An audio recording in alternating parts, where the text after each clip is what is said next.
La psicología de la conciencia, capítulo 8. La psicología de la conciencia. La victoria de Napoleón Prusia cambió el mundo ya que condujo a la creación de la universidad moderna. En el principio los científicos eran apoyados por mecenas hasta que se fundaron las nuevas universidades.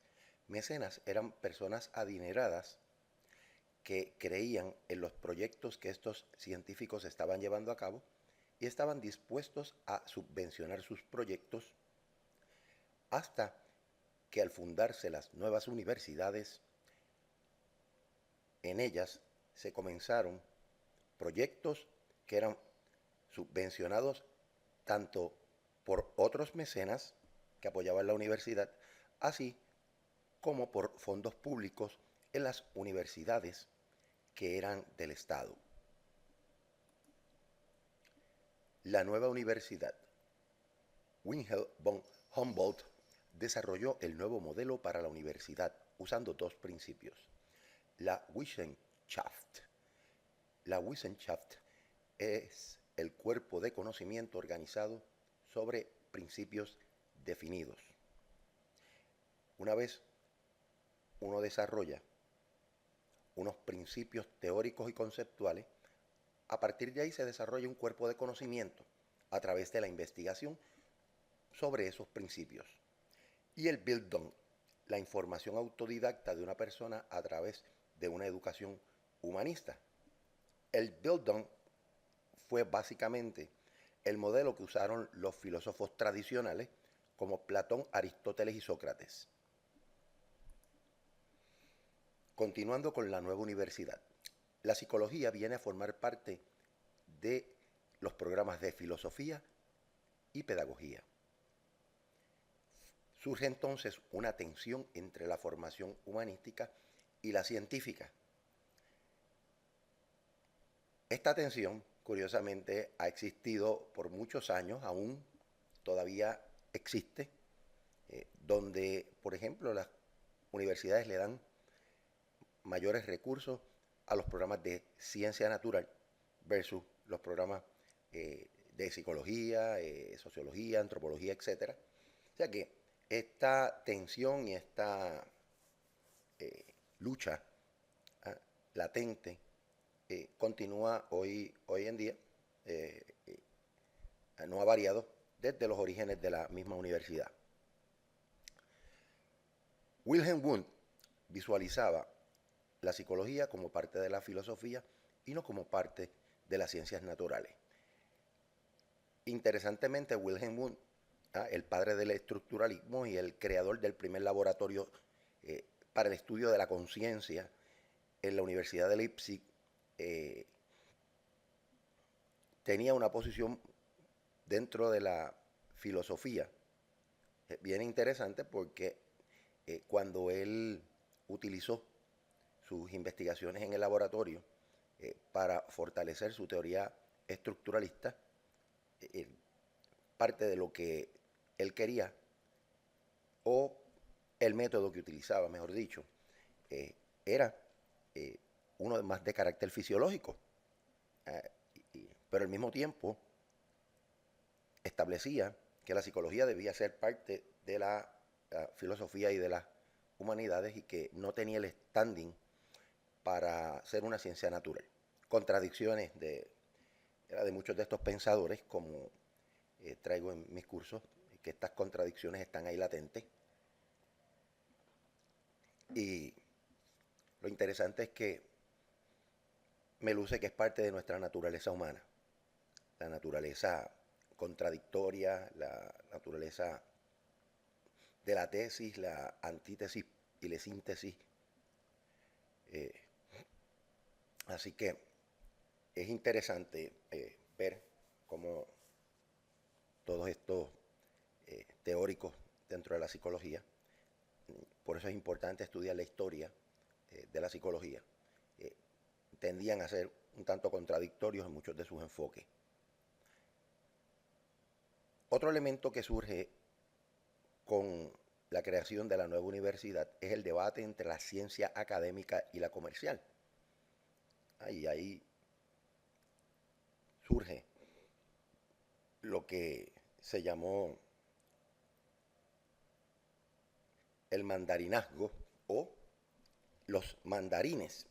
Los mandarines eran aquellos académicos e investigadores que pensaban que el conocimiento tenía que surgir a través de la universidad y que no debía ser comercializado, sino que debía ser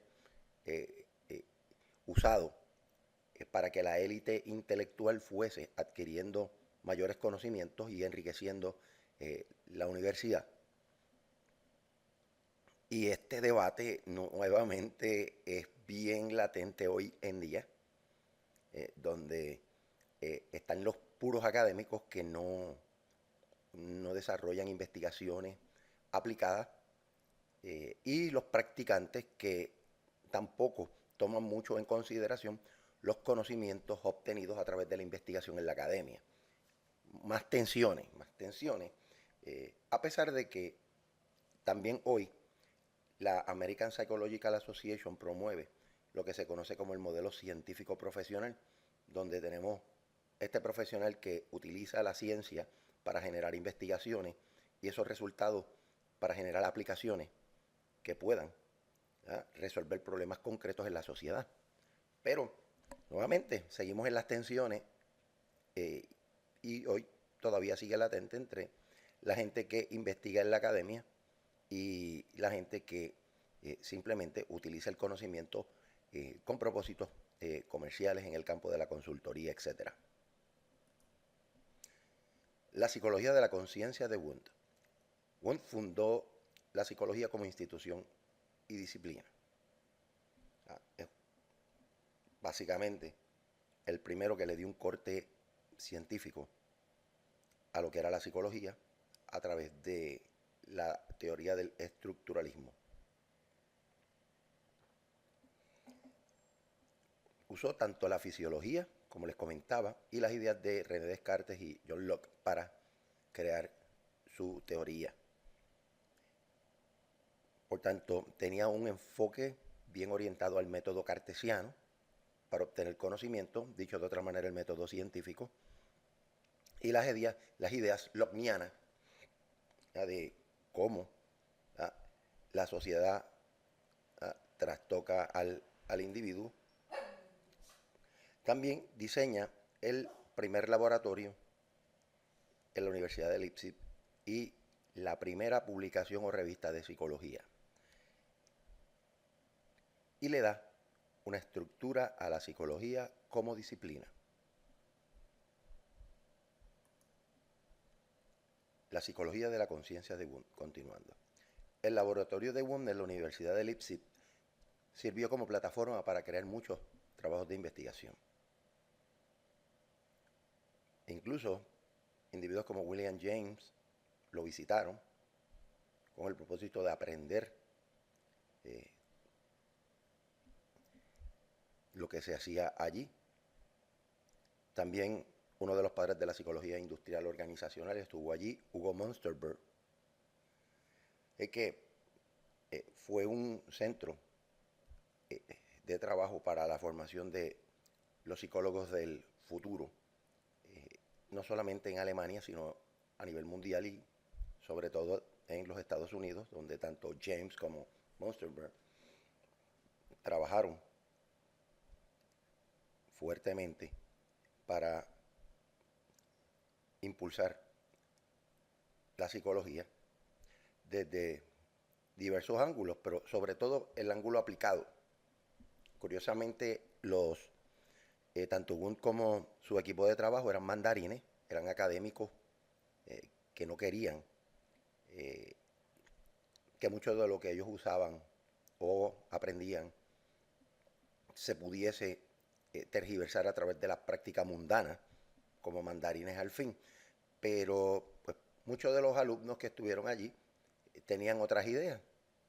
William James creía mucho en la psicología aplicada, asimismo Hugo Münsterberg, que forma da los primeros pasos en la conceptuación de lo que posteriormente será la psicología industrial organizacional. Fundamentaba Wundt su psicología en la observación introspectiva del mundo para aislar y definir los elementos mentales de lo que se componían las ideas complejas de dichos procesos mentales.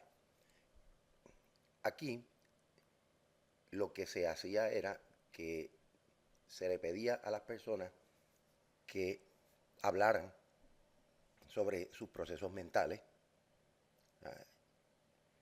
que hicieran un juicio objetivo de cómo pensaban,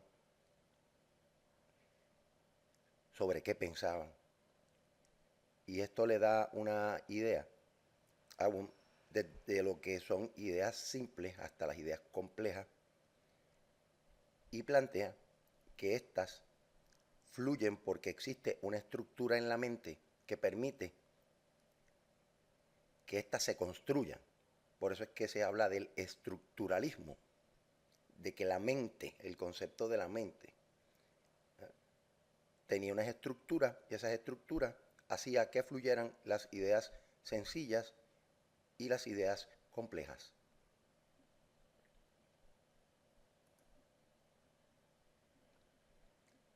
Wundt, dentro de su laboratorio, también adaptó métodos de medición tales como los de tiempo de reacción. Como pueden ver, el tiempo de reacción tiende a ser una medida que se interpreta como psicofísica o también un tanto fisiológica.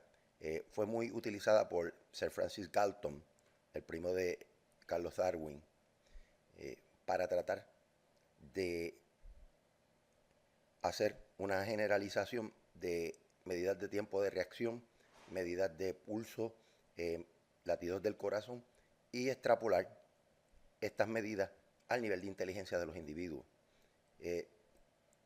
No muy distinto lo hacía Wundt, porque a través del tiempo de reacción ellos podían extrapolar o generalizar, indicando que aquellas personas con determinado tiempo de reacción iban a ser mucho más inteligentes que otras. También trató de visualizar la psicología como una disciplina enfocada en el sistema nervioso, en la apercepción, la excitación, la inhibición nerviosa, y de ahí generar teoría psicológica. Como le mencionaba anteriormente, vemos cómo también trata de hacer una conexión entre la biología y también los procesos perceptuales que se dan a través de los sentidos. Un poco el conocimiento sensible que muy bien nos traía Aristóteles en su tiempo. Y de ahí generar su teoría de la estructura, porque claro, para que haya una estructura de la mente, detrás de esa estructura de la mente había que tener una estructura fisiológica. Así que bajo ese fundamento es que Wundt entonces utiliza la fisiología para crear su teoría y no alejarse mucho de las ciencias naturales, a pesar de que él planteaba que no podía ser la psicología una ciencia natural.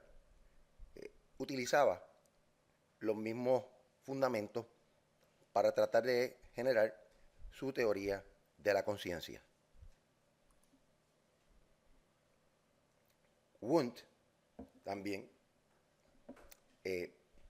usaba un enfoque de corte reduccionista. Esto significa que él trataba de explicar los procesos mentales desde una perspectiva de estructuras simples hasta más complejas.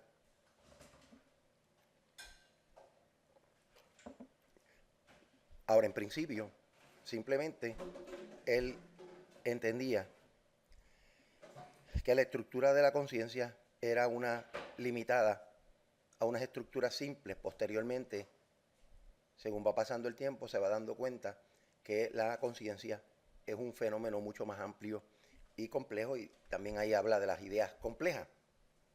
Y curiosamente, él se fundamentaba más en hablar de unas estructuras sin la función, sin hablar de la función de dichas estructuras. O no era importante la función dentro de su teoría estructuralista.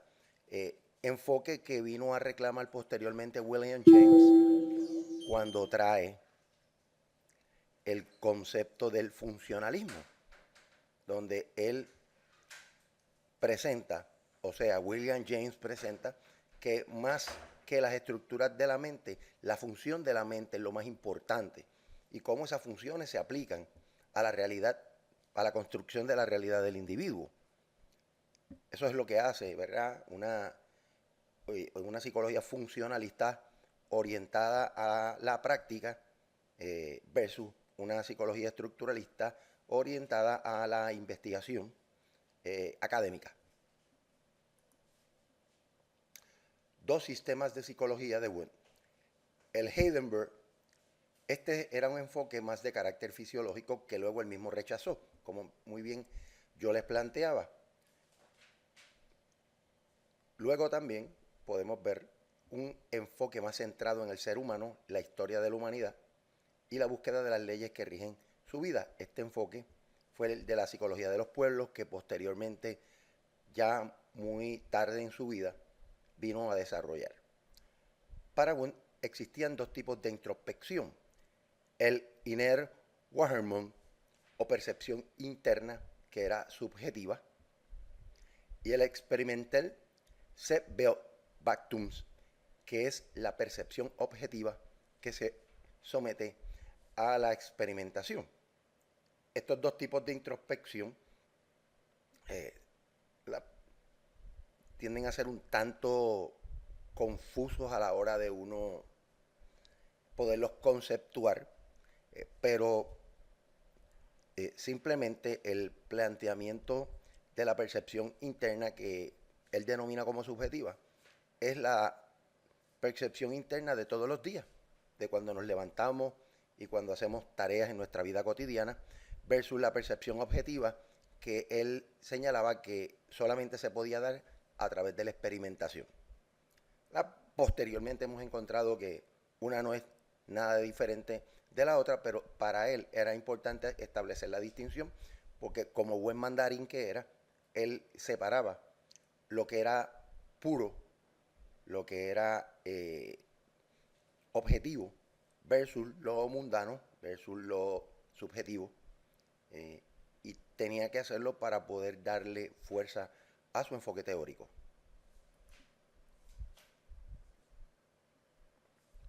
Métodos de investigación en la psicología. El método predominante era la introspección usando controles y medición fisiológica. Eso ya lo habíamos comentado. También el método comparado fue utilizado para estudiar la conciencia de los animales, niños y personas perturbadas. Y finalmente también utilizó el método histórico cuando se comienza a hablar de la psicología de los pueblos, y este método se aplicaba a las diferencias mentales determinadas por la raza y la nacionalidad. El trabajo de Wundt. El trabajo de Wundt se fundamentó en la psicología fisiológica. Como hemos mencionado anteriormente, los psicólogos en aquel momento estaban tratando de vincular directamente los procesos psicológicos con la fisiología. Posteriormente, Wundt abandona esta tesis y se mueve hacia lo que se conoce como la psicología de los pueblos. Reconoce que también la sociedad, que también los procesos sociales y humanos impactan a la mente, impactan a la estructura de la mente. También muchos de los trabajos de introspección que se hacían en el laboratorio de Wundt en Leipzig eran muy parecidos a los estudios tradicionales de percepción, donde se le presentaban diferentes estímulos y se les pedía que estas personas hablaran sobre cómo su mente veía estos fenómenos o visualizaba estos fenómenos. También se hizo estudios sobre el concepto de fondo y figura o apercepción. Este ha sido una de las áreas de más investigación por parte de los psicólogos de la Gestalt, otra escuela que es bien importante porque se trabaja el concepto de el todo en función de las partes y que el todo es mucho más importante que cada una de las partes por separado. Continuando con el trabajo de Wundt, la apercepción integraba los estímulos como un todo y era el nivel de pensamiento superior al que una persona podía llegar. Interesantemente, esta tesis es la tesis que compran o que desarrollan, mejor dicho, los psicólogos de la Gestalt. Wundt planteó que los sentimientos tenían tres dimensiones: el placer frente al desagrado, la activación de estos frente a la activación baja y la atención concentrada versus la relajada. Interesantemente, pues, fue de los psicólogos que también vio el rol de las emociones y la relación entre los procesos mentales a través de los sentimientos. También Wundt trabajó con estados alterados de conciencia, tales como las alucinaciones, tratándolas de explicar desde la estructura de la mente, la depresión, como un estado de atención o activación, mejor dicho, baja, y la hipnosis y los sueños. Así que no desde la misma perspectiva que lo hizo Sigmund Freud, pero tomando en consideración cómo la mente o la estructura de la mente procesaba estos elementos o estas condiciones de salud o, como ellos muy bien decían, estos estados alterados de conciencia. La psicología de los pueblos. Según Wundt, la variedad de culturas es un reflejo de la evolución mental y cultural de la humanidad. Esto es bien importante posteriormente porque Wundt quería entender cómo la estructura de la mente procesaba la cultura y cómo se daba un proceso de evolución mental en los individuos a través de su interacción humana dentro de un contexto determinado, denominado finalmente la cultura. La psicología de los pueblos se refiere a los productos de la vida colectiva, que constituyen indicios de las operaciones superiores de la mente, especialmente el lenguaje, el mito y la costumbre. Viendo la posibilidad de que la mente podía procesar una información de manera compleja, es que entonces decide ver cómo la sociedad es construida dentro de la mente del individuo. Ahí la psicología de los pueblos también es una forma de llegar a lo que se denominaba el yo trascendental.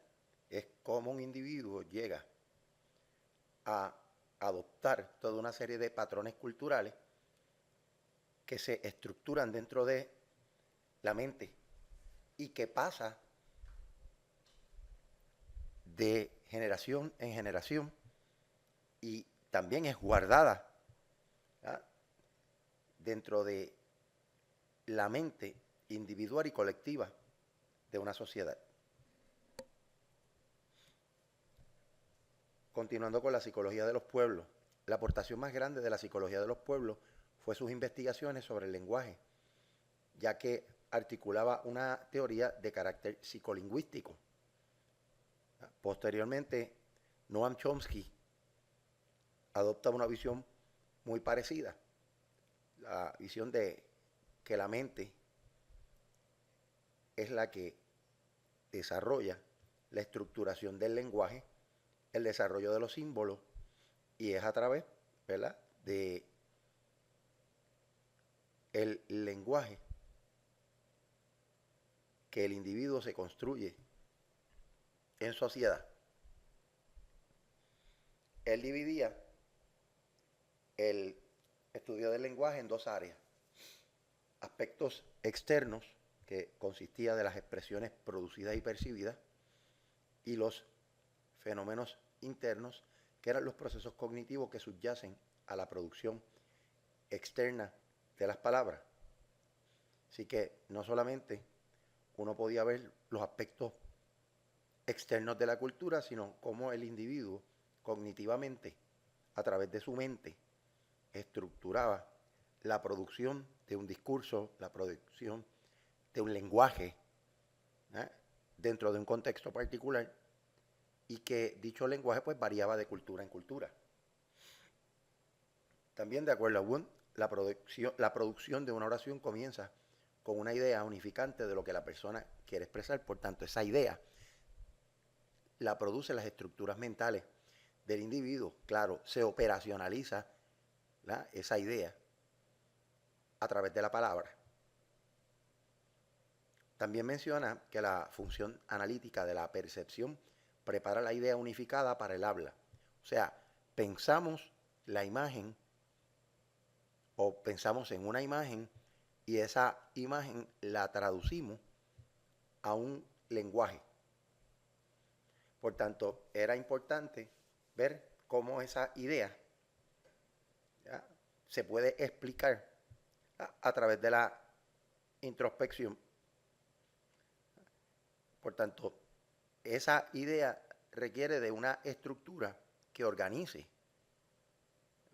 lo que es la imagen de la idea para poderla llevar al lenguaje desde una perspectiva integrada o integral o, como le dicen, holística.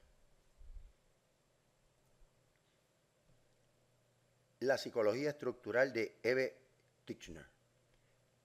Otro de los alumnos de Wundt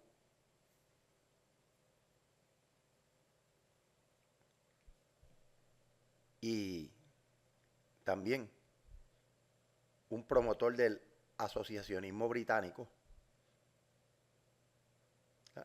que posteriormente lo lleva a investigación psicológica. No solamente aporta en Gran Bretaña, sino que se mueve a Estados Unidos y en la Universidad de Cornell trabaja el concepto de imagen y sensación como un todo. Por tanto, él argumentaba que la mente pues, se componía de sensaciones e imágenes de dichas sensaciones. Por ejemplo, fisiológicamente uno podía sentir que tenía hambre, pero inmediatamente la sensación de tener hambre genera o puede generar una imagen donde uno piensa, quiero comer pollo.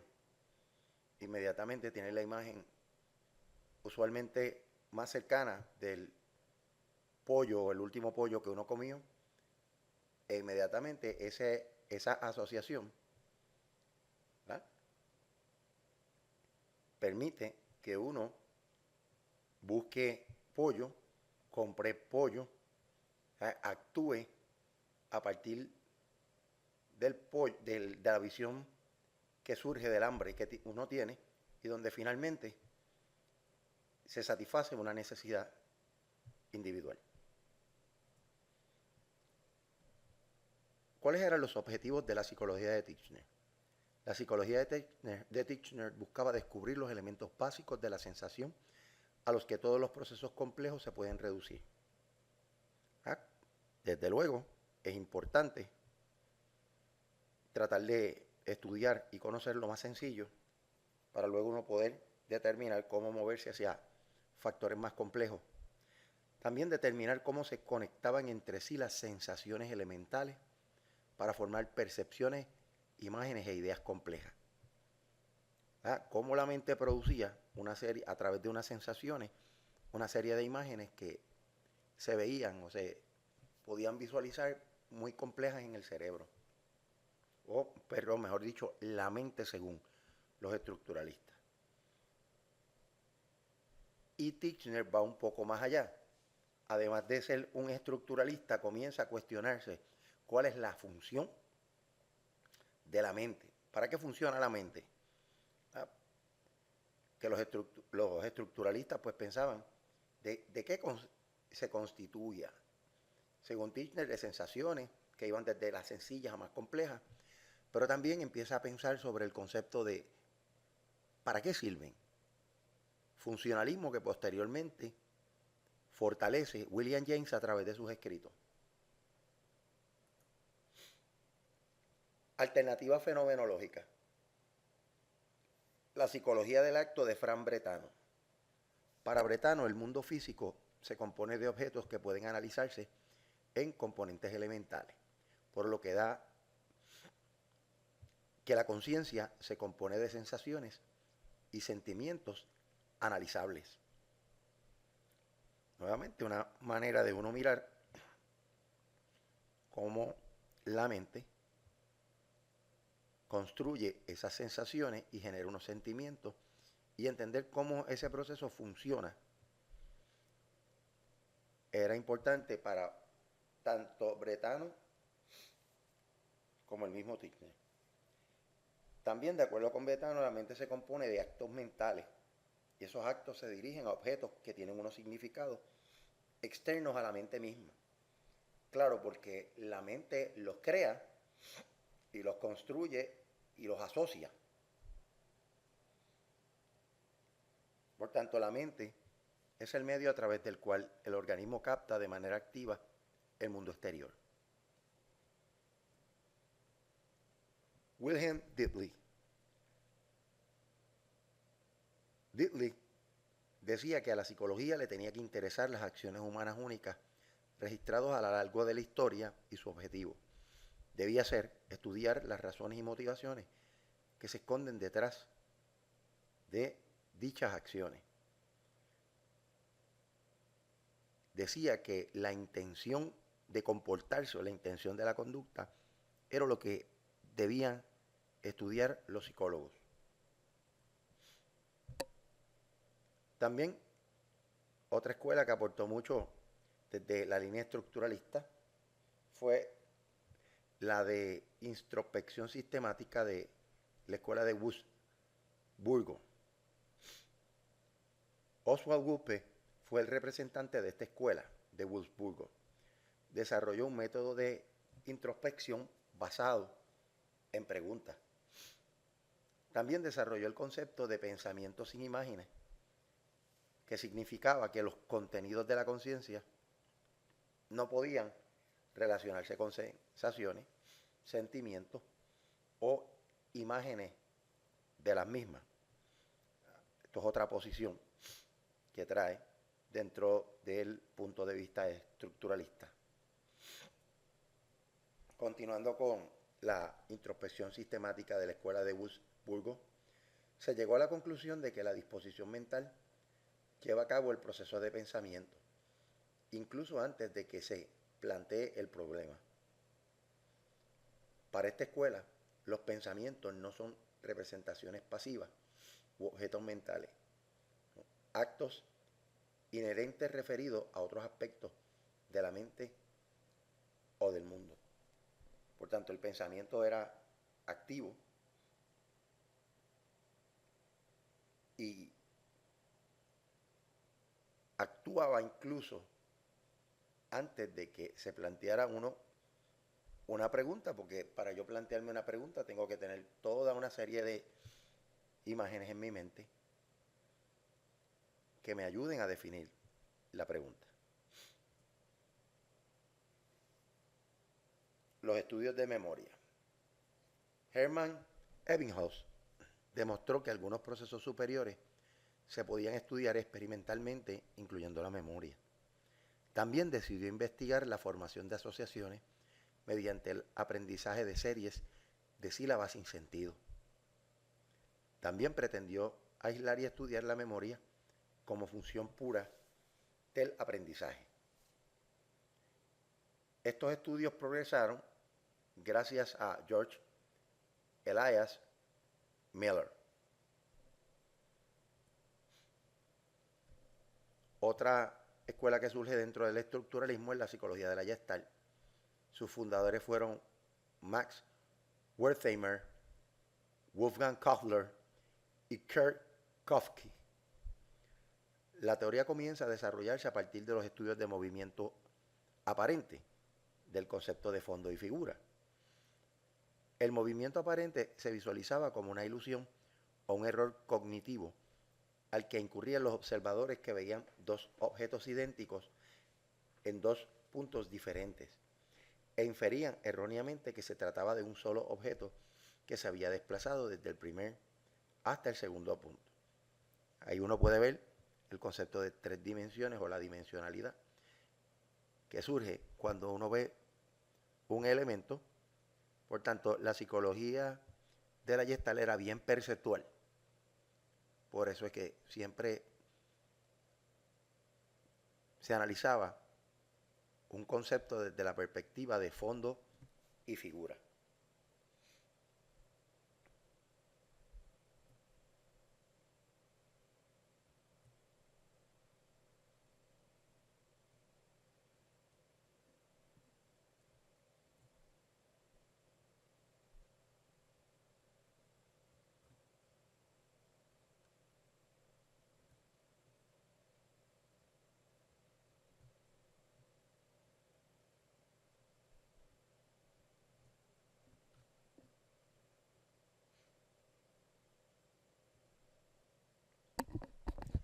El trabajo de Wundt.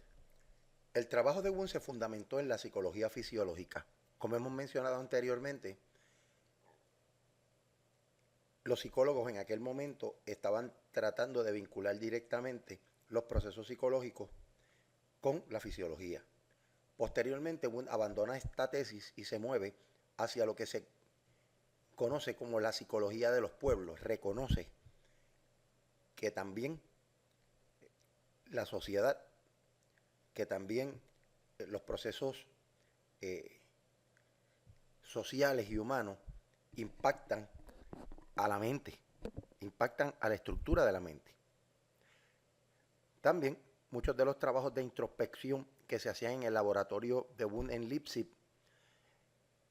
eran muy parecidos a los estudios tradicionales de percepción, donde se le presentaban diferentes estímulos y se les pedía que estas personas hablaran sobre cómo su mente veía estos fenómenos o visualizaba estos fenómenos.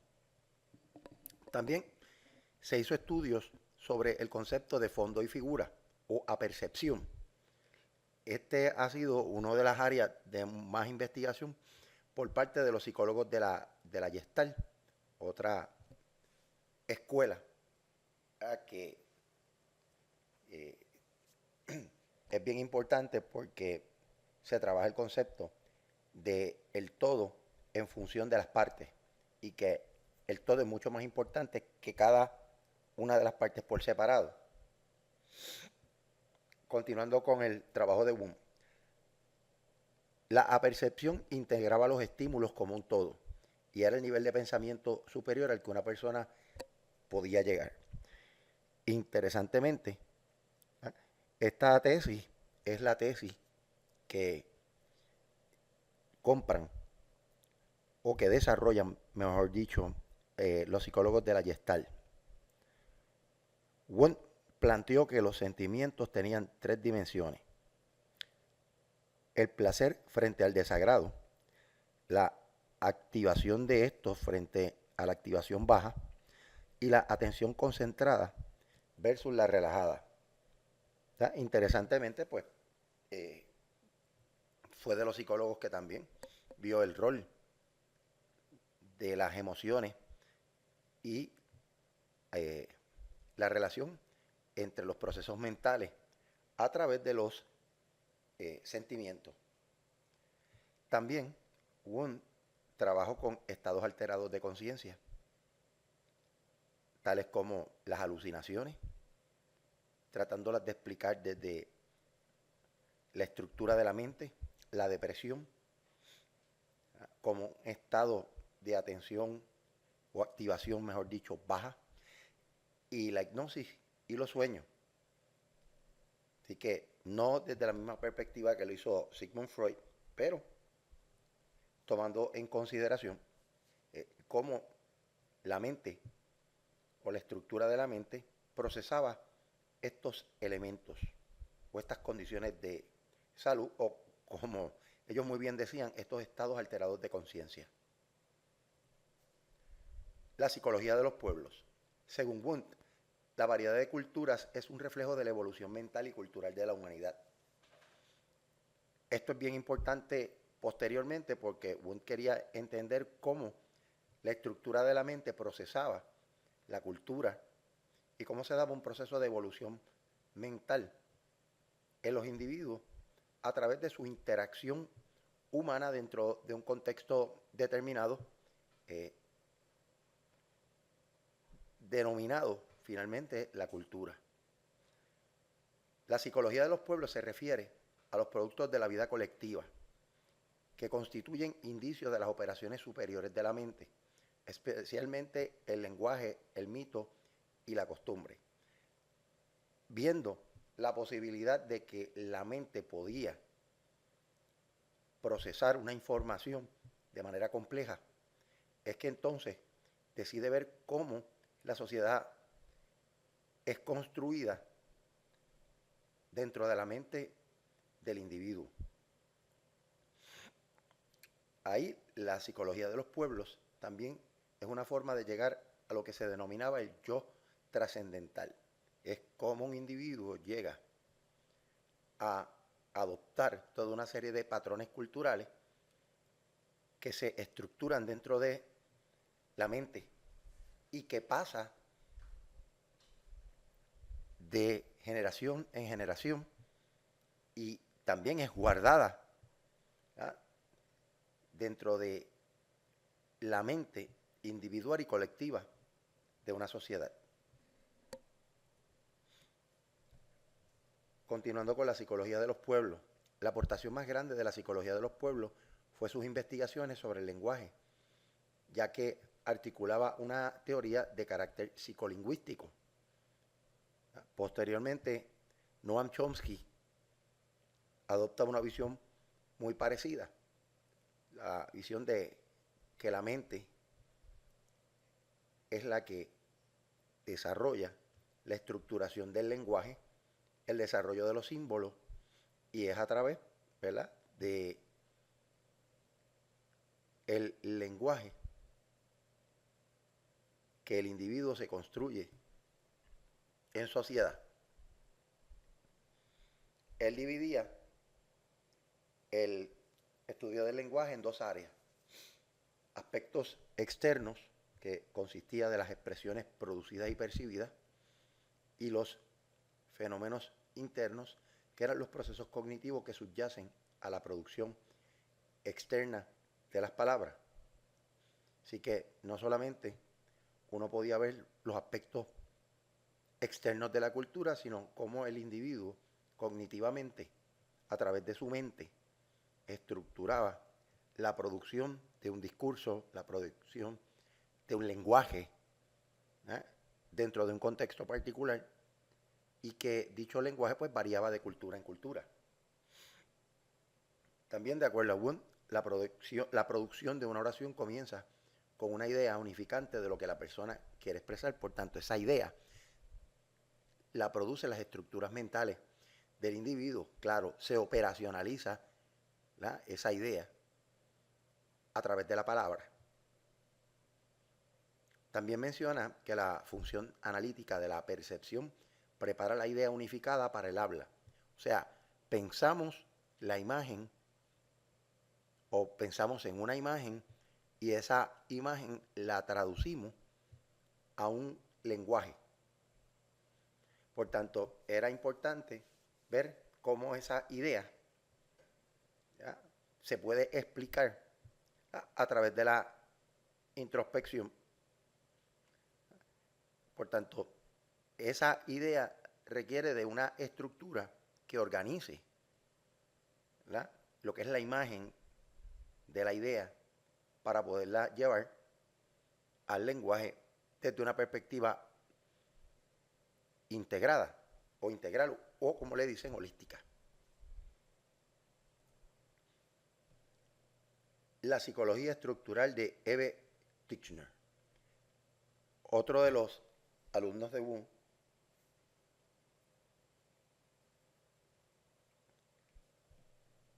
y también un promotor del asociacionismo británico, que posteriormente lo lleva a investigación psicológica. No solamente aporta en Gran Bretaña, sino que se mueve a Estados Unidos y en la Universidad de Cornell trabaja el concepto de imagen y sensación como un todo. Por tanto, él argumentaba que la mente pues, se componía de sensaciones e imágenes de dichas sensaciones. Por ejemplo, fisiológicamente uno podía sentir que tenía hambre, pero inmediatamente la sensación de tener hambre genera o puede generar una imagen donde uno piensa, quiero comer pollo. Inmediatamente tiene la imagen usualmente más cercana del pollo o el último pollo que uno comió, e inmediatamente esa asociación, ¿verdad?,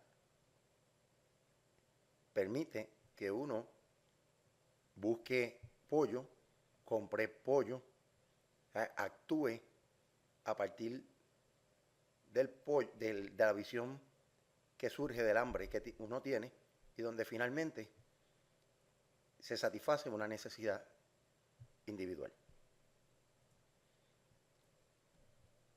¿Cuáles eran los objetivos de la psicología de Titchener? La psicología de Titchener buscaba descubrir los elementos básicos de la sensación a los que todos los procesos complejos se pueden reducir. Desde luego, es importante tratar de estudiar y conocer lo más sencillo para luego uno poder determinar cómo moverse hacia factores más complejos. También determinar cómo se conectaban entre sí las sensaciones elementales para formar percepciones, imágenes e ideas complejas. Cómo la mente producía una serie, a través de unas sensaciones, una serie de imágenes que se veían o se podían visualizar muy complejas en el cerebro. Pero mejor dicho, la mente según los estructuralistas. Y Titchener va un poco más allá. Además de ser un estructuralista, comienza a cuestionarse cuál es la función de la mente. ¿Para qué funciona la mente? Que los estructuralistas pues pensaban de qué se constituía. Según Titchener, de sensaciones que iban desde las sencillas a más complejas, pero también empieza a pensar sobre el concepto de ¿para qué sirven? Funcionalismo que posteriormente fortalece William James a través de sus escritos. Alternativa fenomenológica. La psicología del acto de Frank Bretano. Para Bretano, el mundo físico se compone de objetos que pueden analizarse en componentes elementales, por lo que da que la conciencia se compone de sensaciones y sentimientos analizables. Nuevamente, una manera de uno mirar cómo la mente construye esas sensaciones y genera unos sentimientos y entender cómo ese proceso funciona era importante para tanto Bretano como el mismo Titchener. También, de acuerdo con Bretano, la mente se compone de actos mentales y esos actos se dirigen a objetos que tienen unos significados externos a la mente misma. Claro, porque la mente los crea y los construye y los asocia. Por tanto, la mente es el medio a través del cual el organismo capta de manera activa el mundo exterior. Wilhelm Dietl. Dietl decía que a la psicología le tenía que interesar las acciones humanas únicas registradas a lo largo de la historia y su objetivo debía ser estudiar las razones y motivaciones que se esconden detrás de dichas acciones. Decía que la intención de comportarse o la intención de la conducta era lo que debían estudiar los psicólogos. También Otra escuela que aportó mucho desde la línea estructuralista fue la de introspección sistemática de la escuela de Wurzburgo. Oswald Wuppe fue el representante de esta escuela de Wurzburgo. Desarrolló un método de introspección basado en preguntas. También desarrolló el concepto de pensamiento sin imágenes, que significaba que los contenidos de la conciencia no podían relacionarse con sensaciones, sentimientos o imágenes de las mismas. Esto es otra posición que trae dentro del punto de vista estructuralista. Continuando con la introspección sistemática de la escuela de Wurzburgo, se llegó a la conclusión de que la disposición mental lleva a cabo el proceso de pensamiento, incluso antes de que se plantee el problema.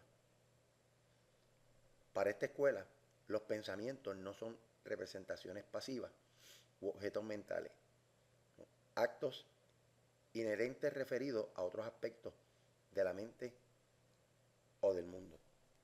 Por tanto, el pensamiento era activo y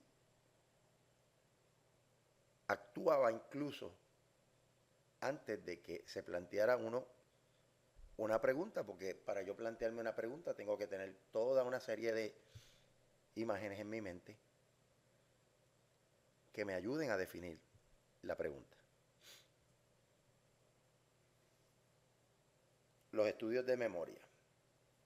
Hermann Ebbinghaus demostró que algunos procesos superiores se podían estudiar experimentalmente, incluyendo la memoria. También decidió investigar la formación de asociaciones mediante el aprendizaje de series de sílabas sin sentido. También pretendió aislar y estudiar la memoria como función pura del aprendizaje. Estos estudios progresaron gracias a George Elias Miller. Otra escuela que surge dentro del estructuralismo es la psicología de la Gestalt.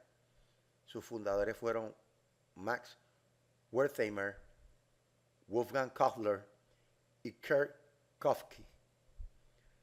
La teoría comienza a desarrollarse a partir de los estudios de movimiento aparente, del concepto de fondo y figura. El movimiento aparente se visualizaba como una ilusión o un error cognitivo al que incurrían los observadores que veían dos objetos idénticos en dos puntos diferentes e inferían erróneamente que se trataba de un solo objeto que se había desplazado desde el primer hasta el segundo punto. Ahí uno puede ver el concepto de tres dimensiones o la dimensionalidad que surge cuando uno ve un elemento. Por tanto, la psicología de la Gestalt era bien perceptual. Por eso es que siempre se analizaba un concepto desde la perspectiva de fondo y figura.